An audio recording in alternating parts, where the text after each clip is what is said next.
पाकिस्तान उपरे ईरान रो air strike. ଏହି ଆକ୍ରମଣରେ ଜେସେଟ୍ ଅଲଦର ବେସ୍ କ୍ୟାମ୍ପ ଧ୍ୱଂସ ହୋଇଛି। ତେବେ ଏୟାର ଷ୍ଟ୍ରାଇକ୍ରେ 2 ଜଣ ଶିଶୁଙ୍କର ମୃତ୍ୟୁ ହୋଇଥିବା ବେଳେ 3 ଜଣ ଆହତ ହୋଇଥିବା ସୂଚନା ରହିଛି। ତେବେ ହାମଲା ଇରାନକୁ ମହଙ୍ଗା ପଡ଼ିବ ବୋଲି ଏବେ ପାକିସ୍ତାନ କହିଛି। ଇରାନ ସରକାର ଖବର ଏଜେନ୍ସି ରିପୋର୍ଟ ଅନୁସାରେ ମଙ୍ଗଳବାର ପାକିସ୍ତାନରେ ହୋଇଥିବା କ୍ଷେପଣାସ୍ତ୍ର ମାଡ଼ରେ ଡ୍ରୋନ୍ ବ୍ୟବହାର କରାଯାଇଥିଲା।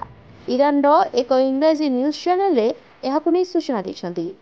ଏହି ଡ୍ରୋନ୍ ହାମଲା ଇରାନ IRGC ପ୍ରାଇଭେଟ୍ ଆର୍ମି ଦ୍ୱାରା କରାଯାଇଛି। ଏହି ସର୍ଜିକାଲ ଷ୍ଟ୍ରାଇକ୍ରେ 3 ଆତଙ୍କୀ ଆଡ୍ଡା ସମ୍ପୂର୍ଣ୍ଣ ଧ୍ୱଂସ ହୋଇଛି। ପାକିସ୍ତାନ ସୀମାରେ ଆତଙ୍କବାଦୀ ଇରାକ ସୁରକ୍ଷା ବଳ ଉପରେ ପୂର୍ବରୁ ବାରମ୍ବାର ଆକ୍ରମଣ ବି କରୁଛି। ତେଣୁ ଏହାର ଜବାବ ଦେବାକୁ ଯାଇ ପାକିସ୍ତାନ ସୀମାରେ ପଶି କ୍ଷେପଣାସ୍ତ୍ର ମାଡ଼ କରିଛି। ତେବେ ଇରାନର ଏହି ଆକ୍ରମଣ ପରେ କଡ଼ା ପ୍ରତିକ୍ରିୟା ରଖିଛି ପାକିସ୍ତାନ ସରକାର। Report news India.